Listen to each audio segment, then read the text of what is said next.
중학교 1학년 미래엔 5가 본문입니다. 지금까지 1과 2과 3과 4과를 공부하면서 우리는 특히 단어에 집중해서 많은 공부를 했었다, 그죠? 그 중에서도 품사에 대해서 정말 많은 얘기를 했습니다. 품사라고 하는 것은 결국 단어에 관한 얘기고, 단어가 모여서 문장이 되는데 그 문장 속에서 그 단어가 어떤 기능과 역할을 하는지를 가지고 이름을 붙인 것이 품사였습니다. 품사의 종류가 참 많이 있지만 우리 중학교 학생으로서는 8가지 기본 품사를 이해하는 것이 너무너무 중요하다라고 했었고, 그 8가지 기본 품사 중에서도 특히 동사에 대해서 많은 얘기를 했었다, 그죠? 자, 그러면 지금까지는 품사에 관해서 많은 얘기를 했으니까 오늘부터는 좀 다른 얘기를 하려고 합니다. 문장을 바라보는 완전히 새로운 관점을 얘기하려고 하는데요. 품사라고 하는 것은 단어를 가지고 보는 것이고, 그래서 문장을 미세 현미경을 가지고 보는 것이라고 한다면 이제 조금 더 굵직굵직한 덩어리로 묶어서 보는 그런 새로운 관점입니다. 이것을 이름하여 문장 성분이라고 부릅니다. 문장 성분을 영어로는 sentence component라고 합니다. sentence는 문장인 거고 component는 구성 성분, 즉 구성 요소, 문장을 구성하고 있는 주요 요소들, 주요 부품들을 문장 성분이라고 하는 것이죠. 문장을 이루는 데 필요한 굵직굵직한 덩어리들, 이것들도 역시 문장 속에서 어떤 특정한 역할을 합니다. 그 역할에 따라서 이름을 붙인 것이 있는데요. 우리가 지금까지 배웠던 품사에서는 주로 무슨 사자로 끝나는 말이었죠. 그리고 지금부터 얘기하려고 하는 문장 성분은 전부 다 무슨 어자로 끝나는 그런 이름을 가지고 있습니다. 아마 여러분이 한 번쯤은 들어보지 않았을까 싶어요. 가장 중요하게는 주어가 있습니다. 주어를 영어로는 subject라고 합니다. 앞으로 선생님이 주어를 지칭할 때는 짧게 줄여서 대문자 S로 표시하겠습니다. 주어라고 하는 것은 어떤 행동의 주체, 어떤 상태를 나타낸다 그러면 그 상태의 대상이 되는 것이 주어이죠. 이 주어 자리에는 품사로 명사라든지 대명사라든지 또 명사 덩어리, 명사구 또는 명사 역할을 하는 절, 이런 것들이 주어 자리에 들어갈 수 있습니다. 주어는 보통 문장의 첫머리에 오는 것이 일반적이죠. 그리고 주어와 함께 문장에서 가장 중요한 뼈대를 이루는 것이 바로 서술어입니다. 서술어를 영어로는 predicate이라고 합니다. 짧게 줄여서 표현할 때는 선생님이 P로 부르겠습니다. 서술어를 너무 어렵게 생각하지 말고 우리 품사 개념으로는 동사하고 같은 겁니다. 그 동사에 해당하는 것이 서술어라고 생각하면 되겠습니다. 주어가 무엇을 하고 있는지, 또 주어가 어떤 상태인지를 나타내는 그런 부분이 바로 서술어 부분입니다. 또 다른 문장 성분으로 목적어가 있습니다. 목적어를 영어로는 object라고 합니다. 그리고 선생님이 앞으로 목적어를 지칭할 때는 알파벳 O로 표시를 하겠습니다. 목적어는 어떤 동사가 있을 때 그 동사의 행위나 영향을 받는 대상이 바로 목적어인 것이죠. 이걸 좀 더 구체적으로 직접 영향을 받는 대상은 직접 목적어라고 하고, 동작의 수혜자가 되거나 어떤 대상이 되는 것은 간접 목적어라고 부르기도 합니다. 보통 목적어가 한글로 해석이 될 때는 누구누구에게 또는 뭐뭐를, 을 이런 것들이 영어에서 목적어입니다. 또 다른 문장 성분으로 보어라고 하는 것이 있습니다. 보어를 영어로는 complement라고 하는데요. 선생님이 앞으로 짧게 줄여서 표시할 때는 C로 표시를 하겠습니다. 보통 보어는 주어나 목적어에 대해서 추가 정보를 더해주는, 추가 정보를 제공하는 그런 덩어리를 보어라고 합니다. 이 보어라고 하는 말 속에는 보충한다 라고 하는 그런 의미가 포함되어 있죠. 그래서 주어에 대한 정보를 보충해주고 또 목적어에 대한 정보를 보충해주는 겁니다. 그래서 이것을 주격 보어다, 목적격 보어다 이렇게 구분하기도 합니다. 그런데 또 한편으로는 이 보어라고 하는 것은 단지 보충하는 그런 역할에만 머무르는 것이 아니라 complete하게 만들어주는 것, 즉 문장을 완성시켜주는 그런 역할도 하는 것이 바로 보어입니다. 이 문장에서 보어는 너무너무 중요한 문장 성분이라서 이 보어가 없으면 문장이 마무리가 되지 않고 완성되지 않는 그런 문장들이 허다합니다. 그래서 보어는 단지 보충의 느낌이 아니라 문장을 완성시키는 데 꼭 필요한 덩어리다 라고 이해하면 되겠습니다. 지금 선생님이 얘기했었던 주어, 서술어, 목적어, 보어가 문장 성분 중에서는 가장 중요한 4가지 덩어리이죠. 또 다른 덩어리로 수식어라고 하는 것이 있습니다. 수식어를 영어로는 modifier라고 합니다. 알파벳으로 표현할 때는 M으로 부르겠습니다. 우리 팔품사를 다룰 때도 꾸며주는 역할을 하는 것이 있었다, 그죠? 대표적으로는 명사를 꾸며주는 형용사 같은 것이 있었고, 또 동사 같은 것을 꾸며주는 부사 같은 것이 있었다, 그죠? 마찬가지로 문장 성분으로도 꾸며주는 역할을 하는 것이 수식어입니다. 품사로 얘기하자면 형용사나 부사 같은 것들이 주로 수식어에 속합니다. 이 수식어는 생략해버려도 사실상 문제가 없는 그런 덩어리가 이 수식어 덩어리입니다. 나중에 우리 문장을 통해서 이 수식어를 한번 판단해 보겠습니다. 중학교 1학년 학생으로서는 이 5가지 덩어리만 기억하고 있으면 충분합니다. 문장을 만드는 데 꼭 필요한 핵심적인 부품들이고, 이 부품들이 모여서 한 개의 문장을 이루게 되는 것이죠. 물론 이거 말고도 접속어라고 하는 것도 있습니다. 우리 품사로 얘기할 때는 접속사에 해당하는 것이 문장 성분으로는 접속어이고, 또 이거 말고도 독립적으로 존재하는 독립성분이라고 하는 것도 있습니다. 우리 품사에서도 그런 것이 있었다 그죠? 감탄사 같은 것이 대표적인 예입니다. 그래서 나머지와 직접적으로 연결되지 않는 그런 요소들, 감탄사라든지 삽입어라든지 이런 것들이 다 독립성분에 해당되는데 우리 중학교 1학년 학생으로서는 다른 것보다도 여기 있는 이 5가지 문장 성분을 이해하고 기억하는 것이 너무너무 중요합니다. 지금까지 우리가 품사에 대해서 너무 많은 얘기를 했기 때문에 품사 이외에 또 새로운 관점으로 문장을 바라보는 것이 문장 성분인데 이 문장 성분이 여러분에게 아직까지는 익숙하지 않겠죠? 왼쪽에 있는 본문의 첫 문장을 한번 살펴보겠습니다. 지난달이라고 하는 말이 나오는데 지난 이런 것이 품사로는 형용사이고 month는 명사이죠. 그리고 특이하게도 이 형용사와 명사가 하나로 만나서 부사의 역할을 하는 덩어리. 그래서 이것이 부사구라고 하죠. I는 대명사, 그 중에서도 특히 인칭 대명사라고 했었고, so는 동사이죠. Zero Waste Challenge 같은 것들은 고유명사, 이름입니다. 명사. 그리고 on 같은 것이 전치사였고, 지우는 사람 이름이니까 명사이죠. 특히 이 명사의 소유격 형태를 쓰고 있죠. social이라고 하는 것이 형용사이고, 그리고 바로 뒤에 있는 media가 분사로는 명사에 해당합니다. 이렇게 단어 하나하나를 따져서 보는 것이 품사이고, 자, 이제는 문장 성분이라고 하는 이름으로 같은 문장을 다시 한번 살펴보겠습니다. 처음에 나오는 last month라고 하는 이 덩어리는 사실상 없어져도 문장을 이루는데 큰 문제가 없죠. 이 덩어리가 바로 modifier, 수식어에 해당하는 부분입니다. 그리고 I 같은 이런 것이 문장에서 핵심적인 주어이죠. 그리고 주어 바로 다음에 나오는 이 동사 부분, 여기가 품사로는 동사이지만 문장 성분으로는 서술어에 해당하는 부분입니다. 그리고 봤다라고 했으니까 무엇을 봤는지 그 대상이 나오겠죠? Zero Waste Challenge를 봤습니다. 를 이런 것이 문장 성분으로는 목적어이죠. 그리고 이것을 어디에서 봤냐면 지우의 소셜미디어에서 봤습니다. 이 소셜미디어에서라고 하는 이 부분도 문장에서 사라진다 그래서 크게 문제가 안 되는 이런 덩어리. 이 덩어리도 역시 modifier이겠죠? 그러면 사실상 이 문장을 이루는 가장 핵심적인 뼈대라고 하는 것은 주어와 서술어와 목적어로 이루어진 이 부분이고 나머지 덩어리들은 있어도 그만 없어도 그만 문장을 좀 더 풍성하게 만들어주는 수식어 역할, 그런 수식어 덩어리다라고 이해하면 되겠죠. 이렇게 보니까 품사라는 개념으로 보는 것과 문장 성분이라고 하는 개념으로 봤을 때 문장을 바라보는 시야가 약간 다르다는 것을 알 수 있죠. 문장 성분이 좀 더 굵직굵직하게 문장을 바라보는 관점이다라고 이해하면 되겠습니다. 그래서 앞으로 선생님이 문법 용어를 얘기할 때 무슨 사자로 얘기를 하면 아 이것이 품사에 관한 얘기구나 라고 이해하면 되고 또 무슨 어자로 얘기를 하면 아 이것은 문장 성분이다 라고 얘기하면 되겠죠. 근데 보통 학교 선생님들이 문장을 분석할 때 주어 플러스 동사 이런 식으로 얘기를 합니다. 그러면 주어라고 하는 말은 문장 성분의 이름으로 얘기하는 것이고 동사라고 얘기하는 것은 품사의 이름을 갖다 붙인 것이죠. 그래서 어떤 선생님들은 주어 플러스 동사라고 하지 않고 주어에다가 서술어라고 P라고 하는 알파벳 용어를 쓰는 선생님들도 가끔 있습니다. 결국은 두 가지가 같은 말인데 어자로 쓰려면 어자로 계속 쓰고 또 사자로 쓰려면 사자로 계속 쓰는 것이 좀 더 일관성 있게 들리겠죠? 그러면 이 정도의 간단한 개념을 가지고 오늘 본문 속으로 들어가서 좀 더 자세한 내용을 살펴보도록 하겠습니다. Small actions, big change. 작은 행동, 큰 변화.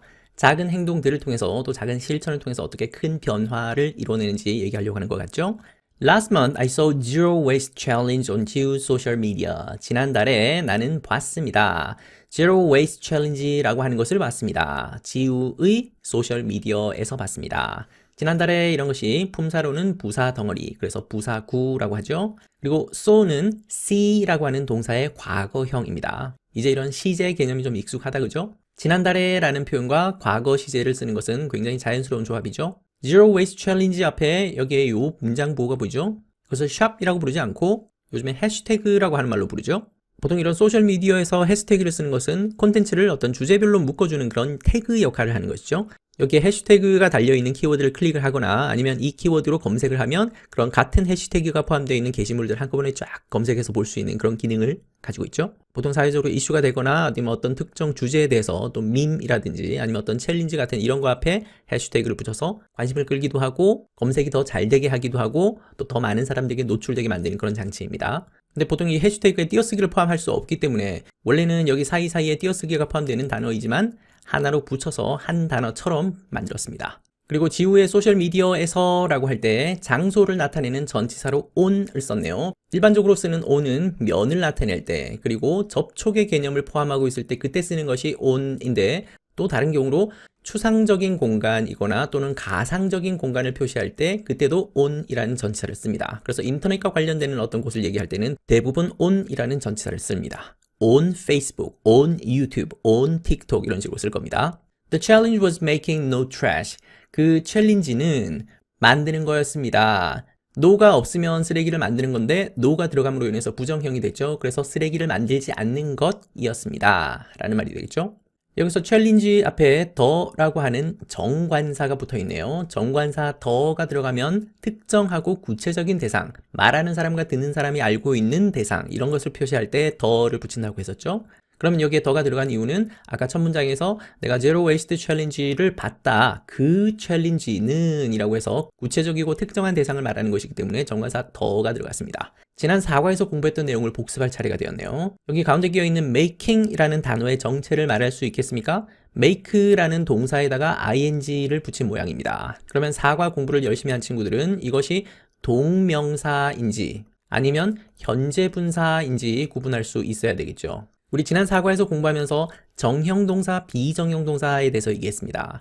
모양이 바뀌지 않는 그런 동사를 비정형동사라고 했었죠. 주어의 수나 인칭에 따라서 모양이 바뀌지 않고 또 시제에 따라서도 모양이 바뀌지 않고 고정되어 있는 형태의 동사가 있더라. 그런데 이것은 완전한 동사는 아니고 동사에서 파생되었지만 동사하고는 다른, 그래서 동사 이외에 다른 품사의 성질을 가진다라고 해서 이것을 준동사라고 불렀습니다. 그 준동사 중에 가장 대표적인 것이 부정사, 동명사, 분사인데 그러면서 얘기했던 것이 동명사라는 것도 준동사 중에 하나이고 또 현재 분사도 준동사 중에 하나인데 모양이 공교롭게도 똑같다 그랬죠. 그러면 이것이 동명사인지 현재 분사인지는 어떻게 구분하냐라고 했을 때 이 준동사가 가지고 있는 성질을 이해하면 좋습니다. 준동사는 동사 이외에 다른 품사의 성질을 함께 가지는 것인데 특히 동명사는 명사의 성질을 함께 가지는 것이고 형용사의 성질을 함께 가지는 것이 현재 분사입니다. 그러면 해석을 했을 때 명사처럼 해석되는 것이면 동명사, 형용사 비스무리하게 해석되는 것이면 현재분사 이렇게 구분할 수 있다고 했었죠. 준동사는 워낙 중요한 중학교 문법이기 때문에 앞으로도 나올 때마다 계속 복습하겠습니다.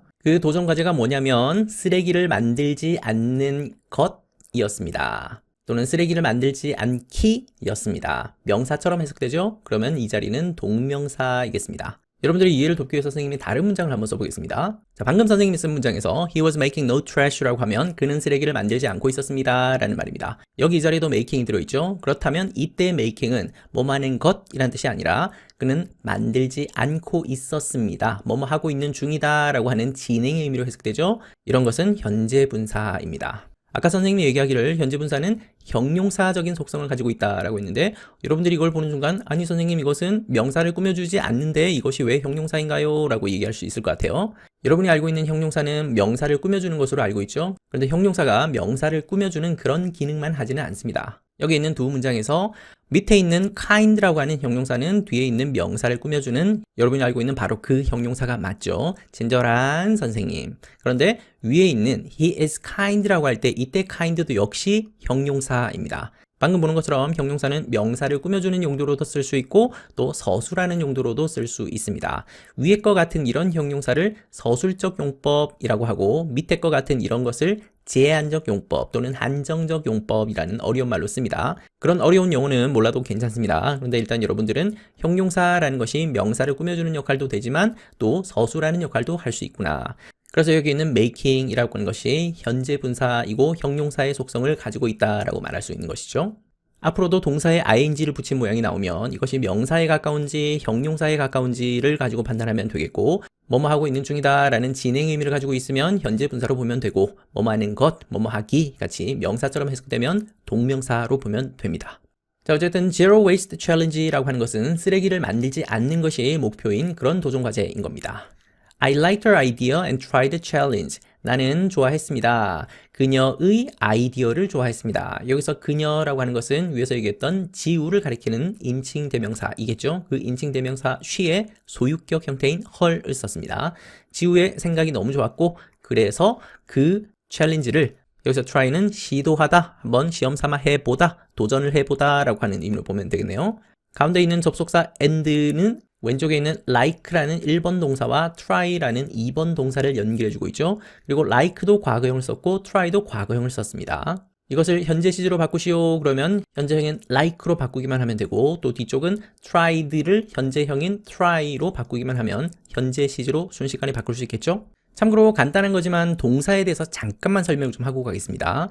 동사를 나누는 기준 중에서 방금처럼 동사의 모양이 어떻게 바뀌는지를 가지고 봤을 때 규칙 동사라고 하는 것과 불규칙 동사라고 하는 것으로 구분하기도 합니다. 규칙 동사라고 하는 것은 과거형을 만들 때 동사에다가 ed를 붙이는 모양이 되는 거, 이것들이 규칙 변화하는 동사, 그래서 이것을 규칙 동사라고 하고, 불규칙 동사는 과거형이 될 때 모양이 특이하고 이상하게 바뀌는 것들이 불규칙 동사입니다. 아까 우리가 좀 전에 봤던 예를 가지고 보자면 see라고 하는 동사가 있죠. 이 see의 과거형은 saw 였습니다. 그렇다면 이 see는 불규칙 동사에 속하죠.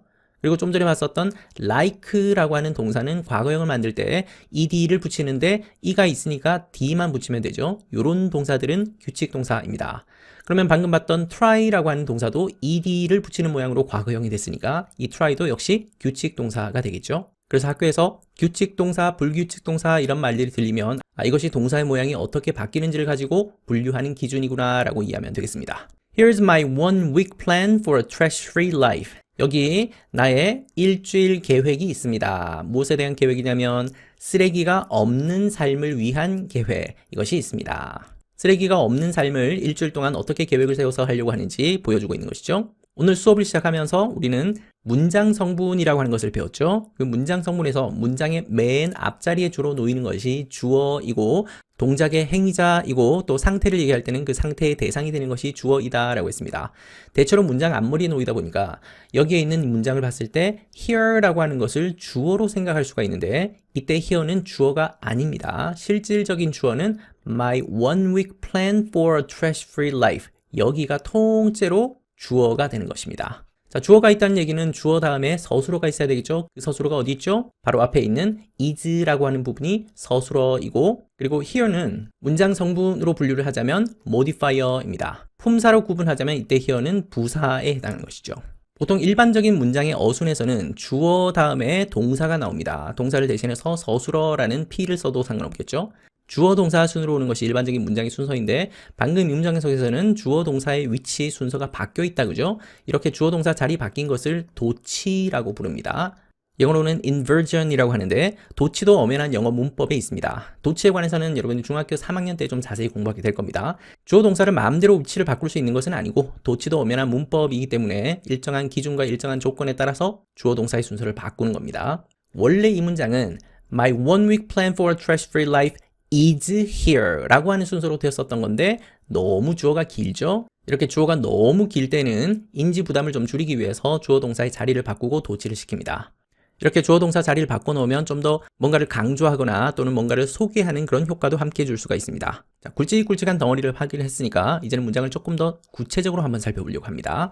여기에 일주일치 계획이라고 할 때 one week, one과 week 사이에 짝대기가 하나 살짝 들어있다, 그죠? 그리고 뒤쪽에도 trash free life라고 할 때 이때도 역시 짝대기가 하나 살짝 끼어있다, 그죠? 실제로는 짝대기라고 표현해서는 안 되고 이런 것을 하이픈이라고 합니다. 하이픈은 문장에서 단어와 단어를 붙여주는 본드 같은 역할을 하는 것이다. 단어를 연결시켜주는 그런 장치다라고 이해하면 되겠습니다. 그래서 단어와 단어 사이에 이렇게 하이픈이 있으면 이것을 한 개의 덩어리로 보면 됩니다. 그리고 나중에 여러분이 문장 부호에 대해서 조금 더 공부를 하다 보면 짝대기도 3가지 종류가 있다는 걸 보게 될 겁니다. 방금처럼 제일 짧은 짝대기가 하이픈이고 이거보다 약간 더 긴 짝대기가 있고 이거보다 더 긴 짝대기가 있습니다. 제일 짧은 것이 하이픈이고 중간 크기의 짝대기를 n-라고 합니다. 그리고 긴 짝대기를 m-라고 합니다. 여기 중간 짝대기는 소문자 n, 그 소문자 n의 그 폭을 가지고 있다고 해서 n-라고 부르고 이 m-라고 하는 것은 대문자 m이죠. 그 대문자 m 크기의 폭을 가지고 있다고 해서 m-라고 부릅니다.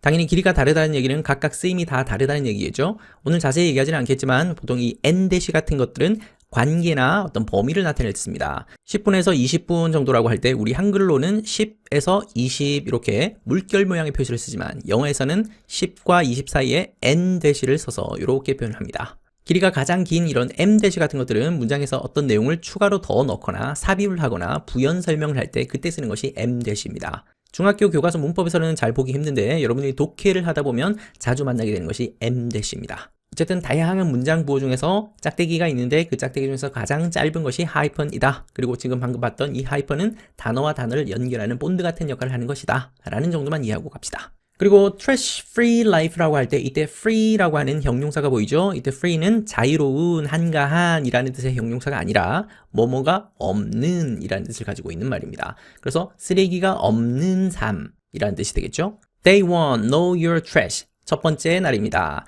당신의 쓰레기를 알아라. 지피지기면 백전백승이라고 적을 알고 나를 알면 100번 싸워서 100번 이긴다는 그런 말이 있죠. 적과 싸워서 이기려면 일단 먼저 적을 알아야 되겠죠. 당신이 어떤 쓰레기를 버리고 있는지 한번 확인해보라 라는 그런 의미겠죠. Today is the first day of the challenge. 자, 오늘은 첫 번째 날입니다. 챌린지의 첫 번째 날입니다. 간단한 문장이니까 이 문장을 가지고 우리 문장 성분이라고 하는 관점으로 분석을 해봅시다. 오늘은 이라고 하는 앞머리에 있는 이것이 주어입니다. 그리고 바로 뒤에 있는 is라고 하는 것은 품사로는 동사이고 문장 성분으로는 서술어이죠. 자, 그렇다면 바로 뒷부분에 있는 챌린지의 첫 번째 날, 이 부분은 문장 성분으로 무엇일까요? 을 같은 목적어가 아니죠? 그리고 반드시 있어야 되는 덩어리죠? 그렇다면 이 덩어리는 보어입니다. 그래서 이 문장은 주어 서술어에 보어가 결합되어 있는 그런 문장 구조입니다. 우리 학생들이 목적어라는 것과 보어를 좀 헷갈려 할 수 있는데 목적어는 누구누구에게 또는 뭐뭐뭐을 이런 것이 목적어이고 그 이외에 나머지는 보어다라고 이해하면 되겠습니다. 목적어 보어는 문장에서 생략하면 안 되는 덩어리지만 수식어라고 하는 것은 생략이 가능하죠. 생략되어도 문법적으로는 아무런 문제가 없는 것이 수식어입니다. 그것이 생략될 수 있는지 없는지 그러면 수식어인지 아닌지를 확인할 수 있겠고 그러고 나면 나머지는 해석으로 목적어인지 보어인지 구분할 수 있겠죠. 지우 gave me some advice. 지우는 줬습니다. 나에게 몇몇 충고를 줬습니다. 자, 이 문장이 너무너무 중요한 문장이고 이번 단원의 핵심적인 문법을 품고 있는 문장입니다. 자, 이 문장을 우리 문장 성분의 관점에서 한번 분석해 보겠습니다. 지우는 맨 첫머리에 있는 동작의 행위자 주어입니다. 그리고 줬다라고 하는 것이 품사로는 동사인데 문장 성분으로는 서술어이죠. 그리고 두 개의 덩어리가 이어지는데 나에게, 누구누구에게 이런 것은 목적어라고 하죠. 그리고 충고를, 이런 것도 역시 목적어라고 하죠. 그렇다면 이 문장은 주어 서술어에다가 목적어 1, 목적어 2, 목적어가 두 개 들어있는 그런 문장 구조이죠. 그럼 이제 여러분들이 질문이 나오겠죠? 아니 선생님 어떻게 문장에 목적어가 이렇게 두 개나 들어갈 수 있습니까? 목적어 두 개 나오는 것이 가능합니까? 라고 묻겠지만 당연히 가능합니다. 그런데 언제든지 이렇게 목적어를 두 개를 다 쓸 수 있는 것은 아니고 이 목적어 두 개가 올 수 있게끔 허용하는 그런 동사 또는 목적어 두 개를 필요로 하는 그런 동사가 별도로 있죠. 그 동사 중에 하나가 방금 봤던 gave라고 하는 동사입니다. 원형은 give이죠. 자, 그러면 지금부터 선생님은 이 동사 얘기를 조금 더 이어서 하겠습니다. 아까 동사를 분류하는 다양한 기준이 있다라고 하면서 과거형의 모양이 어떻게 달라지는지를 가지고 얘기했을 때는 규칙 동사, 불규칙 동사 이런 것이 있다라고 했습니다. 자, 또 다른 동사의 분류 기준을 하나 얘기하려고 합니다. 앞으로 여러분들이 문법 공부를 하다 보면 굉장히 자주 만나게 될 이름입니다. 동사 중에는 크게 자동사라고 하는 것과 타동사라고 하는 것이 있습니다. 자동사를 영어로는 intransitive verb라고 하고 타동사는 여기에서 in을 떼버리고 transitive verb라고 부릅니다. 이렇게 철자를 가만히 보니까 왼쪽에도 오른쪽에도 trance라고 하는 표현이 살짝 숨어 있죠? 영어 단어에서 trance라고 하는 철자가 들어가면 뭔가 이동하거나 옮겨가거나 변하거나 하는 그런 의미를 담고 있는 경우가 대부분이죠. transfer, transition, transportation, transformation 이런 것들이 대표적인 예이죠. 그렇다면 동사의 이름에 transitive verb라고 부른 이유는 이것이 넘어가고 이동하고 옮겨간다 라는 의미를 담고 있습니다. 문장 속에는 주어가 반드시 들어가겠죠. 그리고 주어 다음에 동사가 나오는데 이 동사가 넘어간다, 이동한다, 옮겨간다 라고 하는 말은 그 옮겨가는 대상이 있겠죠. 그 대상이 바로 목적어인 것입니다. 그래서 동사 중에서 타동사라고 하면 주어가 어떤 동작을 했는데 행위를 했는데 그 동작이나 행위가 어떤 대상으로 이동하고 넘어가게 하는 그런 동사를 말합니다. 예를 들어서 eat이라고 하는 동사가 있습니다. 먹다라고 하는 뜻이죠. 그렇다면 무엇을 먹는지가 함께 언급이 돼야 되겠죠. 그래서 lunch라고 하는 목적어를 필요로 하는 동사가 eat인 것이죠. 그래서 이 eat이 타동사, 즉 transitive verb가 되는 겁니다. study라고 하는 동사도 마찬가지겠죠. 공부한다라고 하면 무엇을 공부하는지 그 공부하는 대상, 목적어가 함께 포함되어야 되겠죠. 그래서 study English라고 하는 표현이 들어가서 문장이 완성이 되는 것이죠. 이런 것이 바로 타동사입니다. 그렇다면 자동사는 반대 개념이겠죠? 주어 다음에 동사가 나오지만 이 동사가 목적어로 이어지지는 않는, 또 이어질 필요가 없는 그런 동사가 자동사이겠죠. 예를 들어서 sleep이라고 하는 동사가 있습니다. sleep은 잠을 자다 라고 하는 뜻이죠. 그러면 나는 잠을 잡니다 라고 하면 문장이 끝나도 전혀 상관이 없습니다. 여기에 뭔가를 덧붙일 필요가 전혀 없죠. 이런 것들이 자동사입니다. 그러면 여러분이 알고 있는 동사는 다 자동사 아니면 타동사 이렇게 두 가지로 구분할 수 있겠죠. 쉽게 얘기하면 목적어를 필요로 하는 동사는 타동사, 목적어를 필요로 하지 않는 동사는 자동사 이렇게 이해하면 되겠습니다. 이것이 헷갈리면 을 같은 이런 목적어를 일부러 붙여서 말이 되는지 안 되는지를 판단해보면 이것이 자동사인지 타동사인지 어지간히 구분할 수 있습니다. 근데 특이하게도 어떤 동사는 자동사로만 쓰이고 또 어떤 동사는 타동사로만 쓰이는 경우도 있지만 많은 동사들이 자동사가 되기도 하고 타동사가 되기도 합니다. 예를 들어서 run이라고 하는 동사가 있습니다. run이 달리다 라는 뜻이죠. 그러면 I run 이라고 하고 나서 마침표를 찍어서 문장을 완성해도 괜찮죠? 이것만으로도 하나의 문장이 완성이 됩니다. 이럴 때 run은 목적어를 필요로 하지 않는 자동사이죠. 그런데 특이하게도 이 run이라고 하는 동사는 달리다 라는 뜻 이외에도 운영하다 라고 하는 뜻이 있습니다. 그러면 이 run을 운영하다 라는 뜻으로 썼을 때는 무엇을 운영하는지 목적어가 있어야 되겠죠. I run a hotel. 그러면 나는 호텔을 하나 운영하고 있습니다. 그러면 이때 run은 호텔이라고 하는 목적어를 필요로 하는 동사, 그래서 타동사 run이 되는 것이죠. 또 다른 예로 stop을 들을 수 있겠습니다.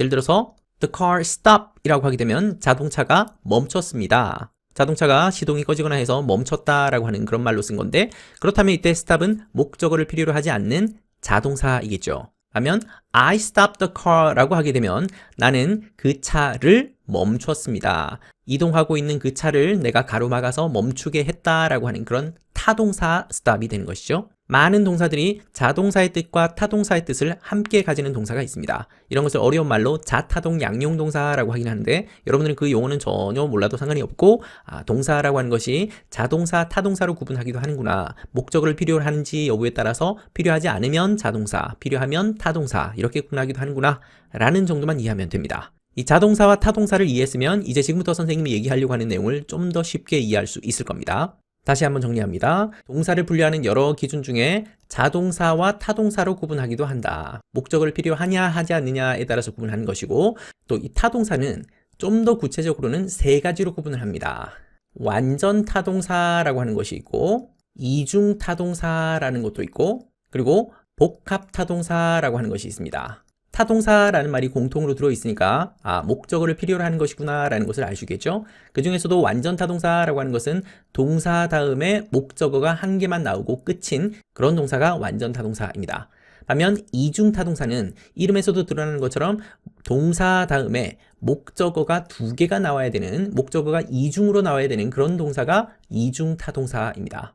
반면 복합 타동사라고 하는 것은 역시 목적어를 필요로 하긴 하는데 동사 다음에 목적어가 나오고 이 목적어만 가지고 오는 문장이 불완전해서 여기에다가 보어를 하나 더 넣어줘야 되는 이런 타동사를 복합 타동사라고 합니다.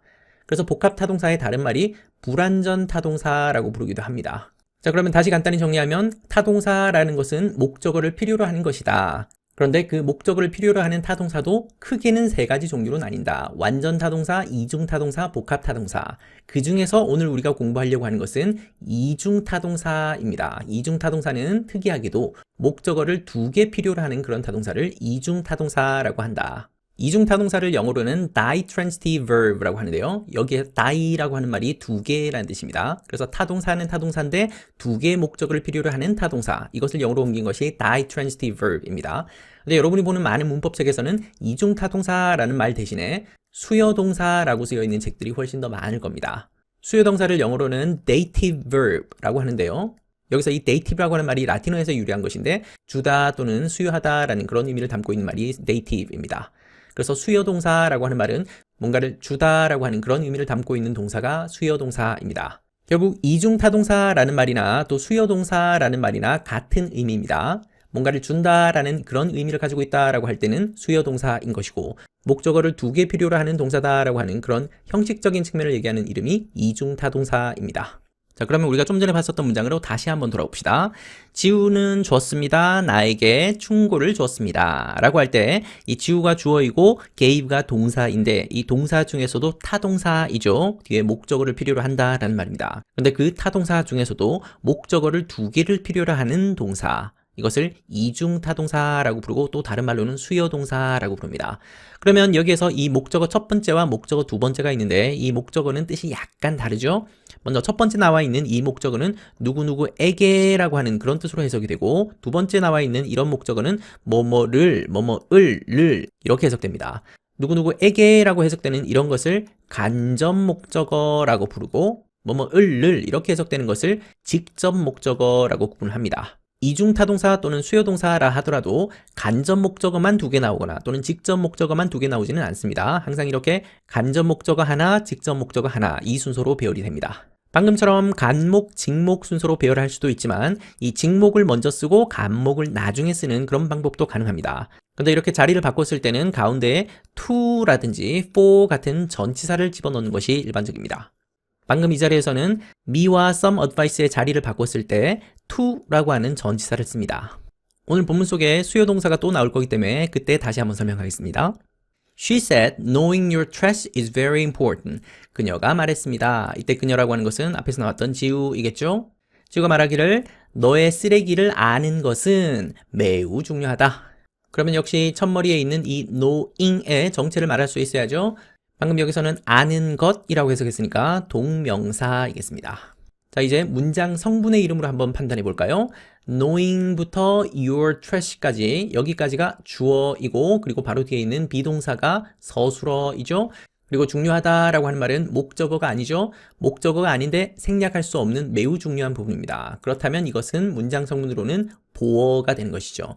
important라고 하는 보어가 빠져 있으면 문장이 완성이 안 되죠. 그래서 important는 주어에 대한 정보를 보충하고 서술하면서 문장을 완성시켜주는 덩어리. 그래서 이것이 보어입니다. 가운데 끼어 있는 very 같은 말은 품사로는 부사이죠. 있어도 그만 없어도 그만인 덩어리입니다. 문장 성분으로는 modifier에 해당하겠죠. So I went through my garbage. 그래서 나는 go through 했습니다. 원래 go through라고 하는 말은 through가 뭐뭇을 통과해서 통해서 라는 뜻이니까 통과해서 지나가다 라는 뜻입니다. 그런데 여기에서의 뜻은 뭔가를 찾기 위해서 살펴보다의 뜻으로 보면 되겠습니다. 뭔가를 찾으려고 살펴보고 조사하고 검토하고 하는 그런 내용입니다. 네, 쓰레기를 뒤져봤습니다. I was throwing away too much paper and plastic.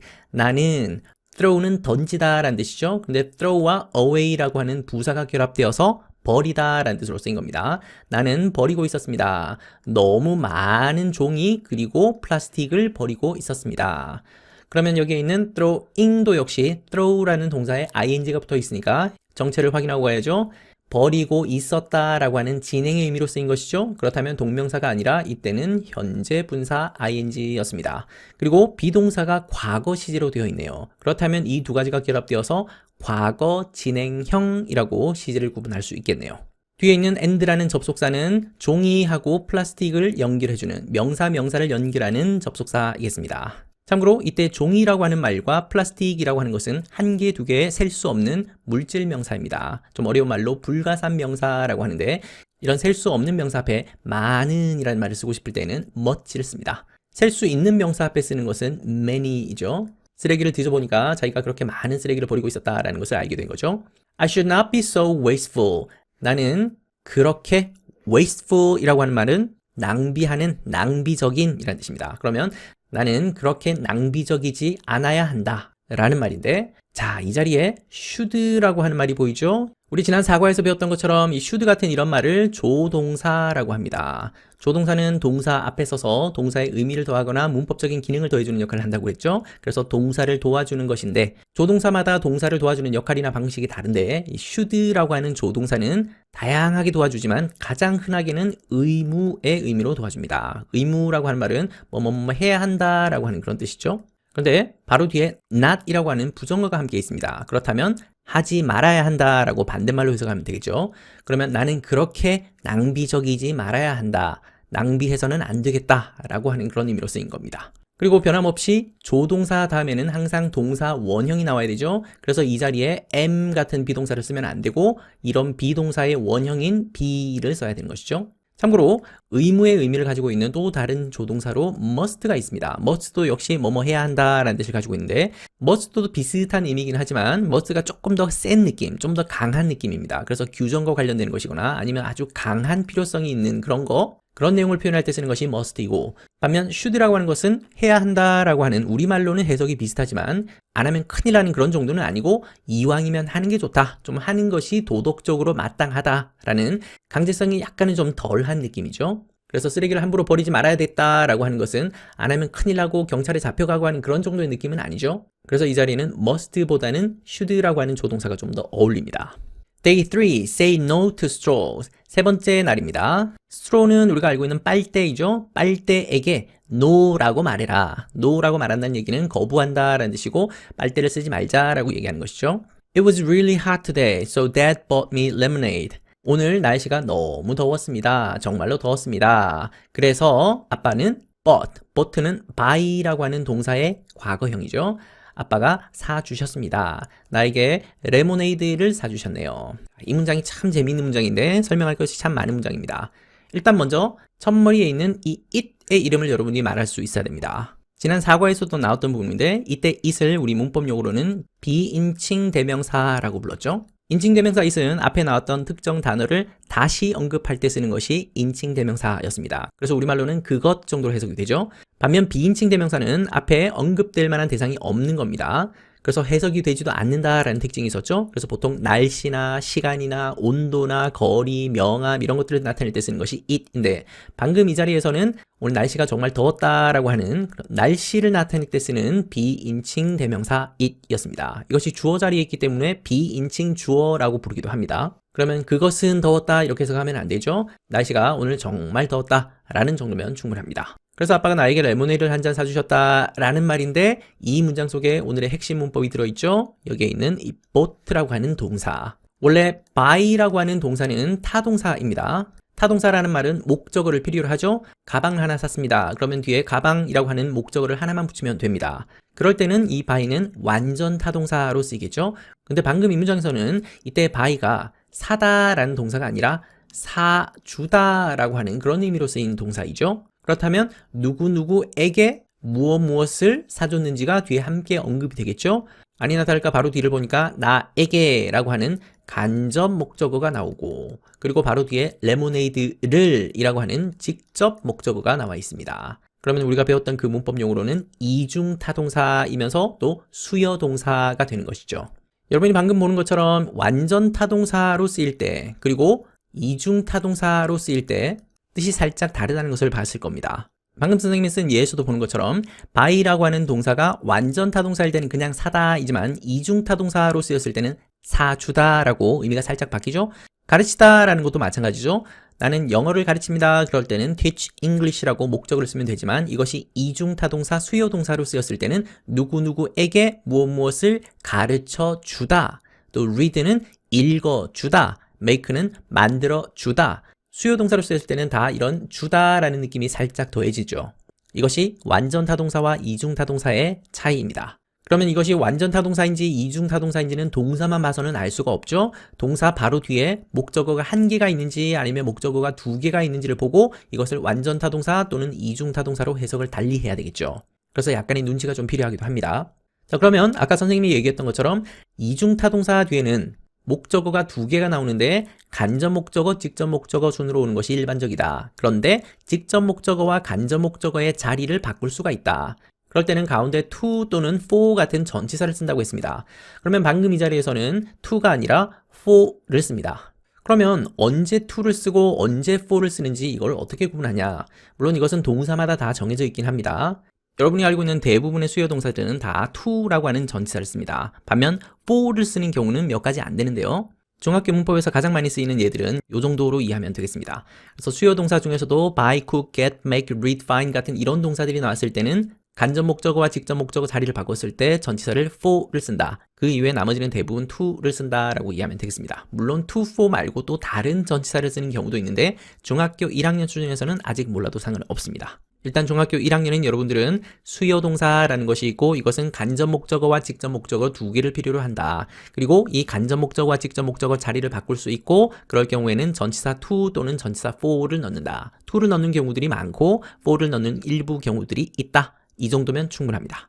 It came with a straw. 그것은 왔습니다. 빨대와 함께 왔습니다. 여기서 그것이라고 하는 것은 앞에서 나왔던 레모네이드이겠죠? 그러면 이때는 해석되는 it, 가리키는 대상이 있는 it이니까 이때는 인칭 대명사 it이겠습니다. 아빠가 레모네이드를 사주셨는데 그때 빨대와 함께 따라왔다. I said no straw please, thank you. 그때 내가 말했습니다. 빨대는 없어도 됩니다. 빨대는 안 주셔도 됩니다. 감사합니다. 라고 얘기하고 있는 구어체 문장이죠. I should say this more often. 나는 말해야 합니다. 이것을 더 자주 말해야 합니다. 우리 좀 전에 배웠던 조동사 should가 다시 등장했죠. 뭐뭐 해야 한다라는 의무의 뜻으로 해석하면 되겠습니다.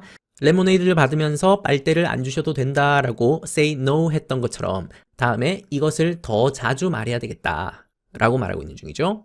often이라고 하는 것은 자주라고 하는 부사입니다. 부사 중에서도 빈번한 정도를 나타낸다라고 해서 이것을 빈도부사라고 부르기도 하는데 more라고 하는 말을 붙여서 더 자주라고 만들고 있네요. 그렇다면 그 자주라고 하는 정도의 급이 달라지죠. 이런 것을 비교급이라고 하는데 이 비교급이라고 하는 문법은 7과에서 자세히 다루도록 하겠습니다. 사소한 거긴 하지만 이 often이라고 하는 단어가 발음이 두 가지입니다. often이라고 해도 되고 often 정도로 발음해도 됩니다. 두 가지가 다 인정되는 발음입니다. Day 5. Buy and sell second-hand item. 사고 그리고 팔기. second-hand라고 하는 말은 문자 그대로는 두 번째 손이라는 거니까 손을 두 번 거친 물건. 그러니까 우리말로는 중고의라는 뜻입니다. 새로운 물건보다는 중고 물품을 사고 팔아라 라는 얘기입니다. 그러면 second-hand라는 말이 있으니까 first-hand라고 하는 말도 있겠죠? first-hand는 직접, 바로 또는 직접 구입한, 직접 얻은 이런 것을 first-hand라고 합니다. Today, I cleaned my room and found too many t-shirts. 오늘 나는 청소했습니다. 내 방을 청소했습니다. 그리고 찾았습니다. 너무 많은 티셔츠를 찾았습니다. 역시 동사의 시제를 보니까 과거 시제, 과거 시제를 쓰고 있네요. cleaned의 현재형은 clean이죠. 그리고 found의 현재형은 find입니다. 그러면 우리가 아까 배웠던 용어를 쓰자면 clean이라고 하는 것은 규칙 동사이고 find이라고 하는 동사는 불규칙 동사이죠. 티셔츠는 왜 티셔츠냐면 T자 모양으로 생겨서 티셔츠라고 하죠. 근데 가끔 우리 학생들이 와이셔츠라고 하는데 와이셔츠가 왜 와이셔츠냐라고 하면 Y자 모양으로 생겨서요 라고 어처구니 없는 답변을 하기도 합니다. 와이셔츠라는 말은 없습니다. 남자들이 정장 안에 입는 셔츠가 옛날에는 다 흰색이었죠. 그래서 white shirt라고 불렀던 건데 일본 사람들이 발음을 잘못하는 바람에 이것이 잘못 전달되어서 와이셔츠라고 하는 말이 된 겁니다. 어쨌든 영어에는 존재하지 않는 말이 와이셔츠니까 쓰지 않기를 바랍니다. I didn't wear some of them for a long time. 나는 입지 않았습니다. 그것들 중에 일부를 입지 않았습니다. For a long time 이라고 하는 말은 오랫동안이라는 뜻입니다.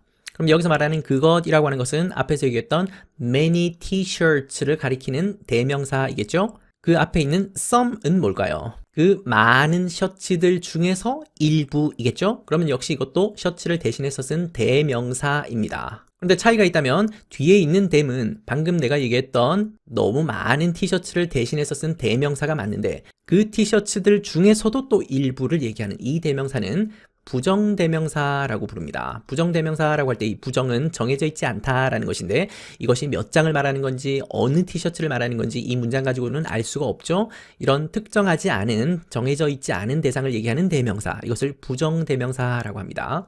역시 이 자리에 있는 didn't라고 할 때 이 did는 조동사이죠. 조동사 중에서도 문법적인 기능을 더해주는 역할을 하는 겁니다. 방금 이 문장 속에서는 부정형을 만들기 위해서 사용하는 조동사였습니다. 그냥 wear라고 하게 되면 입다인데 didn't wear니까 입지 않았다라는 말로 만들어주는 거죠. 그리고 역시 조동사 다음에는 항상 동사 원형이 나와야 되니까 이때 wear가 되었습니다. 그러면 이 문장의 시제를 현재 시제로 바꾸시오라고 한다면 didn't를 don't로 바꾸기만 하면 문장 시제가 순식간에 현재 시제가 되겠죠. With mom's help, I used an app for buying and selling second-hand item. 엄마의 도움과 함께 엄마의 도움으로 나는 사용했습니다. 앱을 사용했습니다. 여기서 앱은 핸드폰에 쓰는 그 어플리케이션을 말하는 거죠. 앱을 사용했는데 무엇을 위한 앱이냐면 사고 파는 겁니다. 이 중고 물품을 사고 파는 것을 위한 어플리케이션을 사용했습니다. 자, 그럼 이제 쉽게 말할 수 있을 겁니다. 여기 있는 buying이라고 하는 ing와 그리고 여기 있는 selling이라고 하는 ing, 이 ing의 정체를 말할 수 있겠습니까? 중고 물품을 사는 것 그리고 파는 것이라고 명사처럼 해석되죠. 그러면 둘 다 동명사이겠네요. 당연히 and는 이 동명사 두 개를 연결해주고 있는 접속사이겠죠. We listed my t-shirts on the app.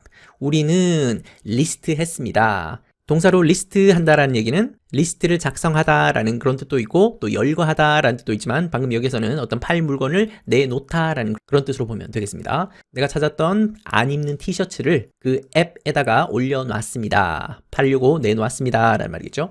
여기서 we라고 하는 것은 말하는 사람인 I 그리고 엄마의 도움을 받아서 라고 했으니까 엄마와 함께 얘기하는 대명사이겠죠. 특이하게도 여기 전치사 on을 썼다 그죠? 장소나 공간을 나타낼 때 쓰는 전치사 중에 on이라고 하는 것은 특히 추상적인 장소이거나 가상적인 장소일 때, 특히 인터넷과 관련되는 그런 장소일 때 on을 쓴다고 했었죠.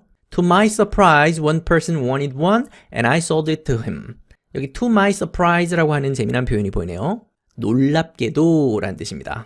놀랍게도 어떤 한 사람이 원했습니다. 하나를 원했습니다. 여기서 하나라고 하는 것은 내가 올려놓은 그 많은 티셔츠들 중에 하나를 원했다라는 말이겠죠. 그러면 역시 이것도 티셔츠를 대신해서 쓴 대명사입니다. 근데 그 많은 티셔츠 중에서 어떤 티셔츠인지 구체적이고 명확하지 않죠. 그래서 이 대명사는 역시 부정대명사인 것입니다. 그리고 나는 그것을 팔았습니다. sold는 sell의 과거형입니다. 그러면 여기서 그것이 가리키는 것은 내가 거기에 올렸던 티셔츠 중에서 한 티셔츠. 그러면 이때 it은 앞에서 언급됐던 것을 한 번 더 얘기하는 인칭 대명사 it이고 구체적인 대상을 나타내는 대명사 it이죠. 그에게라고 할 때 그는 누구죠? 방금 이 문장 속에 내 티셔츠에 관심을 보였던 어떤 한 사람, 이 사람을 대신해서 쓴 말이 him입니다. 남자인 거죠. 첫머리에 나와 있는 이 to my surprise는 참 고급스러운 표현입니다. 감정을 나타내는 이런 표현들이 참 많이 있는데요. 여기에 어떤 명사를 집어넣는지에 따라서 뜻이 다 달라지겠죠. 예를 들어서 여기에 delight라고 하는 명사를 집어넣게 되면 기쁘게도 라는 말이 되는 것이고 regret이라고 하는 단어를 집어넣게 되면 유감스럽게도 라는 뜻이 되는 것이고 relief라고 하는 단어를 집어넣게 되면 다행히도 라는 뜻이 되는 겁니다. 놀랍게도 라는 말을 표현할 때 surprisingly 라는 그런 말도 써도 되지만 만약에 여러분이 외국인인데 to my surprise 이런 식으로 표현을 하게 되면 원어민들이 보기에는 굉장히 고급스러운 표현을 한다라고 느끼게 됩니다. With that money, I bought a used badminton racket. 그 돈을 가지고서 나는 샀습니다. 뭘 샀냐면 사용된 배드민턴 라켓을 샀습니다. 사용됐다라는 말은 역시 중고 배드민턴 라켓을 하나 샀다는 말이겠죠. 그러면 여기 있는 used는 같은 말로 second hand로 바꿀 수도 있겠죠. 그러면 넘어가기 전에 우리가 배웠던 개념을 한 번만 복습하고 가겠습니다. 방금 여기에 bought라고 하는 동사가 보이죠? 이 동사의 현재형은 buy입니다. 그러면 이 buy라고 하는 동사는 모양상으로 봤을 때 규칙 동사일까요? 불규칙 동사일까요? ed를 붙이는 모양이 아니죠. 그렇다면 이 동사는 불규칙 동사입니다. 일단 그거 이해했죠? 두 번째, 이 동사는 목적어를 필요로 하는 동사이죠. 바로 뒤에 중고 배드민턴 라켓이라고 하는 목적어가 들어 있습니다. 나는 이 중고 배드민턴 라켓을 샀습니다. 그렇다면 목적어를 필요로 하는 동사이니까 무슨 동사이죠? 그렇죠. 타동사입니다. 특히 타동사 중에서도 목적어를 한 개만 필요로 하고 이것으로 문장이 완성될 수 있죠. 그러면 타동사 중에서도 이것은 완전 타동사라고 불러도 괜찮네요. 중학교 1학년 학생인데 이것을 보고 완전 타동사다라고 얘기할 수 있으면 여러분들은 정말 대단한 실력을 가진 겁니다. 문법은 반복이 중요합니다. 여러 차례 반복하다 보면 여러분들도 문법 용어를 자유자재로 쓸 수 있게 될 겁니다. 호레라고 얘기하죠. 지난 4과에서도 나왔던 감탄사이죠. 만세, 야호, 신난다 이런 느낌의 감탄사입니다. Day 7, visit a zero waste shop. 7번째 날입니다. Zero waste 가게에 방문한답니다. This morning I ran out of shampoo.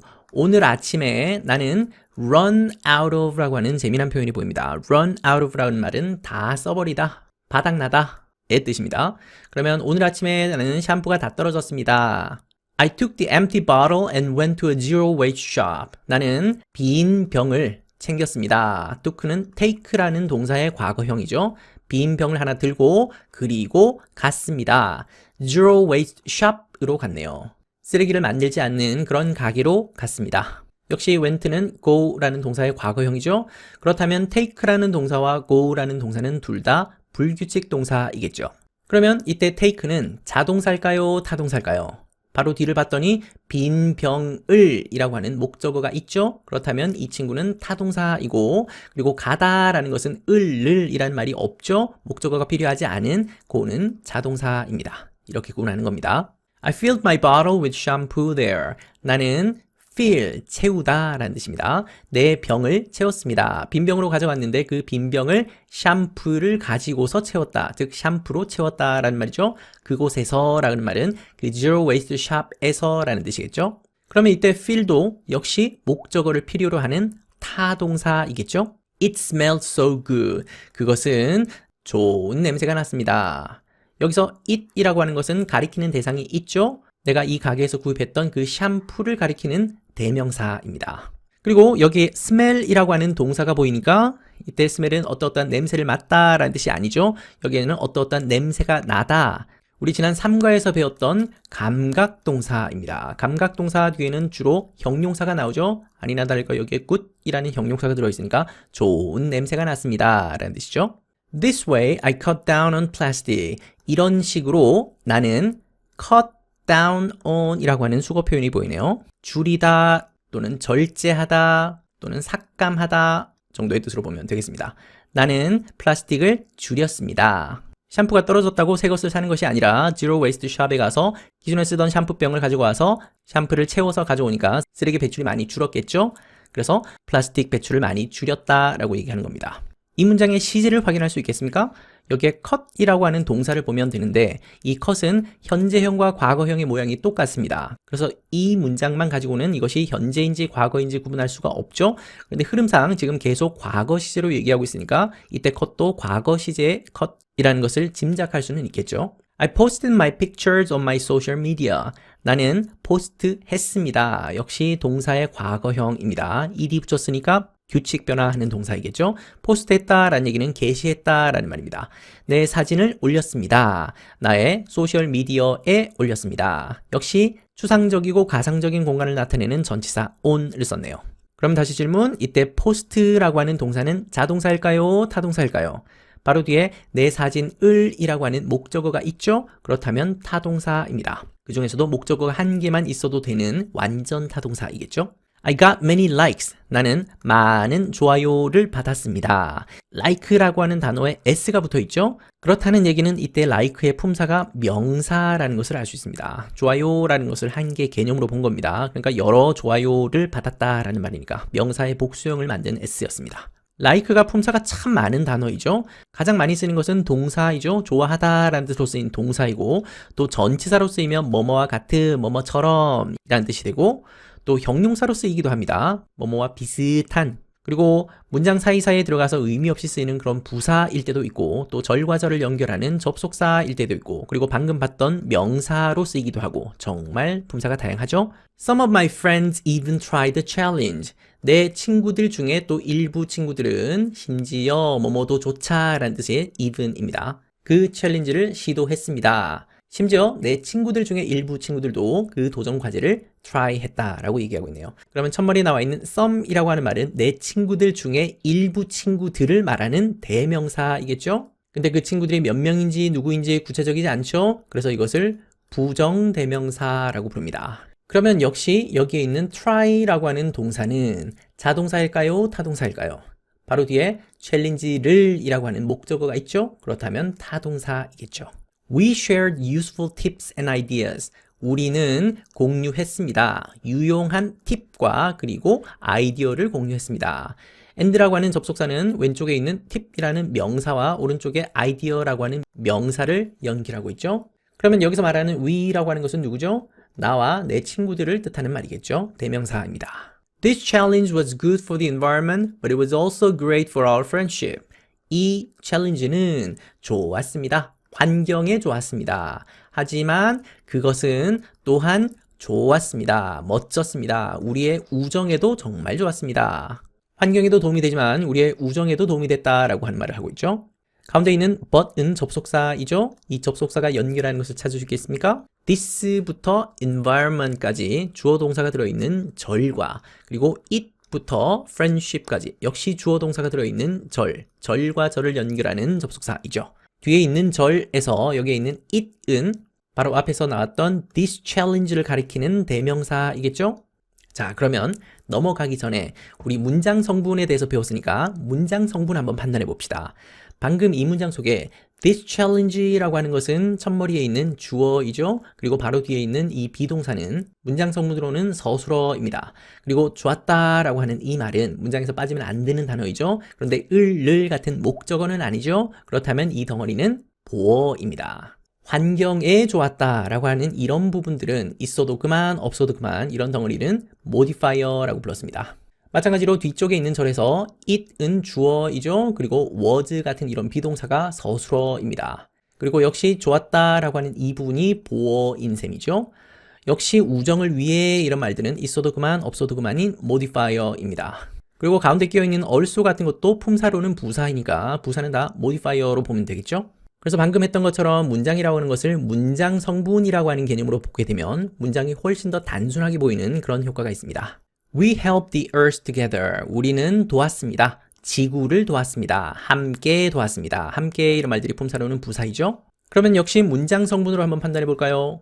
we는 주어이고 help는 동사, 문장 성분으로는 서술어이죠. 그리고 지구를 도왔습니다. 을 이런 거니까 목적어이죠. 함께 이런 말들은 있어도 그만 없어도 그만인 modifier입니다. 그러면 역시 이 help라고 하는 동사는 동사 중에서도 과거형이 ed가 되는 거니까 역시 규칙 동사에 속하겠죠. 목적어를 필요로 한다라는 측면에서는 타동사이겠죠. 그리고 목적어를 한 개만 필요로 한다라는 점에서 이것은 완전 타동사라고 부르면 더 완벽하겠죠.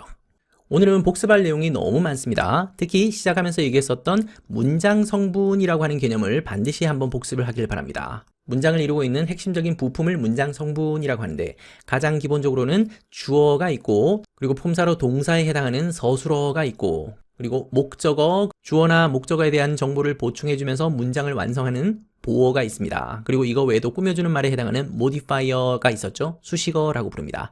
이 기본적인 5가지 문장 성분을 가지고 모든 문장을 다 분석하고 뜯어볼 수 있습니다. 앞으로 이 문장 성분이라고 하는 문법 용어를 수업 시간 중에 굉장히 자주 쓸 겁니다. 무슨 어자로 부르는 이름들은 다 문장 성분을 일컫는 말이다 라고 이해하면 되겠습니다. 그리고 동사에 관해서 오늘 굉장히 심도 깊은 얘기를 했었다 그죠? 동사를 분류하는 여러 가지 기준 중에서 과거형의 모양이 어떻게 바뀌는지에 따라서 규칙 동사, 불규칙 동사로 분류할 수 있다라는 것도 얘기했지만 그거보다 훨씬 더 중요한 거 목적어를 가지냐 그러지 않느냐에 따라서 자동사와 타동사로 분류할 수 있다라고 했습니다. 그리고 타동사 중에도 목적어를 한 개만 필요로 하는 그런 타동사를 완전 타동사라고 했고 목적어를 2개 필요로 하는 타동사를 이중 타동사라고 불렀습니다. 그리고 이 이중 타동사를 다른 말로 수여동사라고도 부릅니다. 그리고 목적어를 한 개 가질 뿐만 아니라 이것만 가지고도 또 문장이 불완전해서 보어까지 함께 필요로 하는 그런 타동사를 복합타동사라고 불렀습니다. 복합타동사는 여러분들이 2학년 때 다시 공부하게 될 겁니다. 특히 여러분들은 오늘 문법 중에서 목적어를 2개 필요로 하는 이중타동사에 집중하면 좋겠습니다. 이 이중타동사 뒤에 또 수요동사 뒤에는 간접 목적어와 직접 목적어가 나오는데 이 간목과 직목은 자리를 바꿀 수 있다라고 했었죠. 그리고 자리를 바꿨을 때는 to 또는 for라는 전치사를 집어넣는다 라는 것도 함께 기억하면 좋겠네요. 그리고 오늘 배웠던 또 중요한 개념 중에 지난 4과에 이어서 조동사에 대해서 또 추가로 배웠습니다. 오늘 배웠던 조동사는 should라는 조동사가 있었죠. 보통 의무의 의미로 동사를 도와준다. 그래서 뭐뭐 해야 한다 라는 말로 의미를 더해줍니다. 당연히 조동사 다음에는 항상 동사 원형이 나와야 되죠. 이거 말고도 본문 속에 준동사가 많이 등장했었죠. 그 준동사 중에서도 오늘 특히 동명사가 많이 나왔습니다. 준동사 중에 또 다른 걸로 현재분사라는 것도 있는데 이 현재분사도 동사에다가 ing를 붙인 모양으로 똑같죠. 그래서 해석을 통해서 2가지를 구분할 수 있는데 동명사는 뭐뭐 하는 것처럼 명사 느낌으로 해석이 되고 현재분사는 형용사 가깝게 해석되는 것이다 라고 했습니다.